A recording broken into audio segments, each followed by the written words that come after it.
Good morning, dear students. Today we are going to revise our chapter number 1 from book Flamingo, the last lesson. इसका हमने line by line तो एक explanation देख लिया है. इसके बाद अब हमें क्या करना है, हमें ये देखना है कि रिवीजन के टाइम पे हमें कौन से क्वेश्चन पूछे जा सकते हैं, कौन से पेज से, कौन से पैराग्राफ से. जो क्वेश्चन आपके बुक के पीछे दिए गए mostly you will get your question from that in your examination, but there are some questions which are objective. आपको 1 नंबर के क्वेश्चंस मिलेंगे, MCQs मिलेंगे. तो वो कहाँ से पूछे जा सकते हैं. सबसे पहले एक समरी याद कर लेते हैं, देख लेते हैं लास्ट लेसन क्या होता है. इन द लास्ट लेसन जो हमारा प्रोटैगनिस्ट है और वो नरेटर भी है हमारी स्टोरी का, उसका नाम है फ्रांस, है ना. फ्रांस कहाँ रहता था? फ्रांस में. कहाँ रहता था? फ्रांस में. अब इस कहानी को लिखा अल्फोंसे डोडे ने. अब फ्रांस क्या होता है, बहुत ज़्यादा अच्छा नहीं होता अपने पढ़ाई में. He was not very good at its studies, but वो स्कूल रोज़ जाता है. उसको स्कूल अपना पसंद होता है, पढ़ाई करनी नहीं पसंद होती है. उसको उसके टीचर ने होमवर्क दिया था पार्टिसिपल से याद करने के लिए. क्या याद करने के लिए? पार्टिसिपल्स. ग्रामर से पार्टिसिपल्स. ये पार्टिसिपल याद करना उसका होमवर्क था, राइट. इसके बाद क्या होता है, वो जो मॉर्निंग थी वो बहुत ही ब्यूटीफुल मॉर्निंग थी, एक वार्म मॉर्निंग थी. बर्ड्स जो थे वो चर्प कर रहे थे. इसके अलावा क्या होता है, प्रूशियन सोल्जर्स. प्रूशिया एक कंट्री थी जो अब अलग अलग कंट्रीज बन चुकी है, पहले एक कंट्री हुआ करती थी.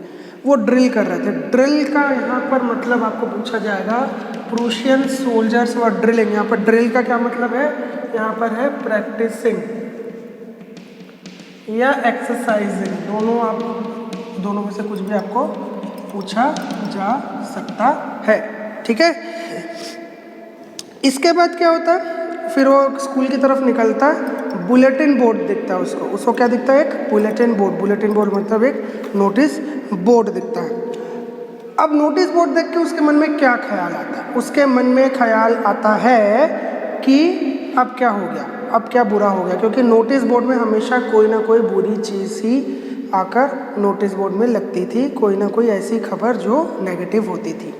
पर वो सब ध्यान में हटाकर वो स्कूल के लिए लेट हो रहा था, तो स्कूल के लिए निकलता है. तो एक ब्लैक स्मिथ. क्या है? Black Smith. ब्लैक स्मिथ मतलब वॉचर. उसका नाम क्या है? Black Smith watcher. Black Smith का क्या मतलब होता है? ब्लैक स्मिथ का मतलब होता है लोहार. और उसका एक अप्रेंटिस, उसका एक दोस्त, मतलब उसका एक चेला, शिष्य, वो उसको बोलते हैं कि तुम इतने जल्दी में कहाँ जा रहे हो. Don't go so fast bub, you will get to your school in plenty of time. वो उसको ये बोलते हैं कि तुम बहुत जल्दी मत जाओ, आराम से पहुंच जाओगे. तो फ्रांस को लगता है वो मजाक कर रहा है, तो वो निकल जाता है स्कूल.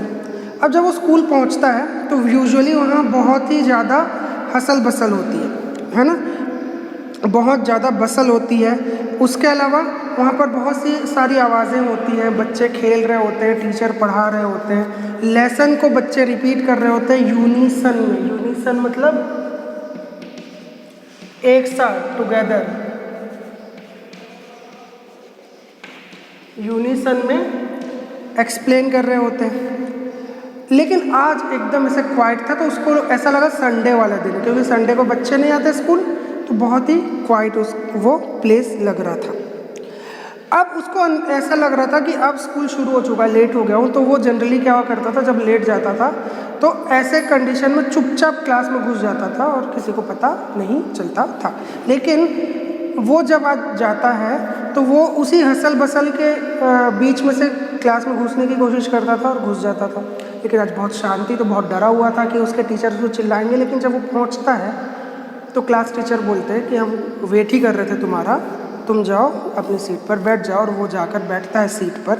सीट पर बैठने के बाद पीछे क्या देखता है, जो बेंचेस यूजुअली खाली रहते थे, उन बेंचेस में कुछ विलेज के लोग बैठे हुए थे. कुछ विलेजर्स, कुछ एल्डरली विलेजर्स बैठे हुए थे। जनरली वो बेंचेस जो हैं वो खाली रहते थे।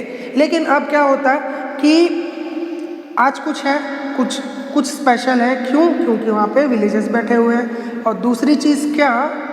दूसरी चीज़ ये कि जो उनके टीचर हैं मिस्टर हैमिल जो है बहुत ही अपना स्पेशल क्लोथ पहने हुए हैं, हैट पहने हुए हैं, बहुत अच्छा कोट पहना हुआ है, जो बहुत ही स्पेशल ओकेजन पे वो पहना करते थे। अब उस शर्ट में मतलब उसका पूरा कपड़ा आपको नहीं बताना, उसका पूरा अटायर नहीं बताना कि क्या क्या पहना हुआ था। अब वहाँ पर कौन कौन बैठा हुआ है? एक हाउज़र, एक पोस्ट मास्टर और एक प्राइमर। हाउज़र ने प्राइमर रखी हुई है और पोस्ट मास्टर वहाँ पर बैठे हुए हैं। किसने रखी हुई है प्राइमर टू हाउज़र। ठीक है, प्राइमर क्या होती है? प्राइमरी की बुक, उसको किसने रखा हुआ है? हाउज़र ने रखा हुआ है। तो बहुत इसको फ्रांस को क्या लगता है? बहुत ही ज़्यादा अजीब सा लगता है ये सब। उसके बाद टीचर क्या बोलते हैं? टीचर फिर एक नोटिस पढ़ते हैं और बोलते हैं कि ये हमारा लास्ट लेसन है फ्रेंच लैंग्वेज का, क्योंकि अब जर्मन लैंग्वेज जो है वो कंपलसरी हो गई है और फ्रेंच लैंग्वेज जो है वो अब हमारे स्कूल में नहीं पढ़ाई जाएगी। क्यों? क्योंकि बर्लिन से एक ऑर्डर आया। बर्लिन अभी जर्मनी की राजधानी है, पहले वो कैपिटल हुआ करती थी प्रूशिया की। उन्होंने ये बोला है कि हमारे जो स्टेट है वहाँ पर अब फ्रेंच लैंग्वेज नहीं पढ़ाई जाएगी। ठीक है, क्लियर? इसके बाद क्या होता है? इसके बाद हम देखते हैं क्या होता है। इसके बाद कुछ खास होता नहीं है। Okay fine. हाँ, बस इसमें एक और चीज़, एल्सेस और लॉरेन जो है वो दो स्टेट्स के नाम है जहाँ पर ये कंपल्शन होता है, और लॉरेन में जो है हमारा फ्रांस रहता है। इसके बाद ये सुन के बहुत अजीब सा लगता है फ्रांस को। उसको ये लगता है ये लास्ट लेसन क्यों है फ्रेंच का, उसको बहुत बुरा लगता है। अभी तक उसको पढ़ाई बुरी लगती थी, लेकिन अब उसको ये सोच के कि मुझे अब पढ़ने को नहीं मिलेगा, उसे ये बात बहुत ज़्यादा बुरी लगने लगती है। अब उसके बाद उसे समझ में आता है कि पीछे विलेजर्स, एल्डरली विलेजर्स क्यों बैठे हुए, बिकॉज जो मिस्टर हैमिल है वो बहुत सालों से पढ़ा रहे हैं और उन विलेजर्स को भी उन्होंने पढ़ाया था। ओके, इसके बाद क्या होता है? मिस्टर हैमिल ये बोलते हैं कि आप लोगों ने बहुत समय वेस्ट किया, मैंने भी बहुत समय वेस्ट किया। कई बार ऐसे हुआ कि मुझे अपने किसी काम के लिए मुझे छुट्टी लेने जानी थी। कई बार ऐसे हुआ कि मैंने बच्चों को कोई काम करने के लिए, अपने घर का काम करने के लिए भेज दिया। पढ़ाई पे बहुत ज़्यादा फोकस नहीं किया आप और आपके मम्मी पापा, क्योंकि वो एक गांव जैसा था, तो मम्मी पापा जो हैं वो भी अपने बच्चों को क्या करते थे? वो काम पे भेजते थे। स्कूल बहुत कम भेजते थे, बच्चे भी ज़्यादा नहीं पढ़ते थे। हमको ये लगता था हमारे पास बहुत समय है, लेकिन आज देख लो क्या हो गया कि अब हम नहीं पढ़ पाएंगे।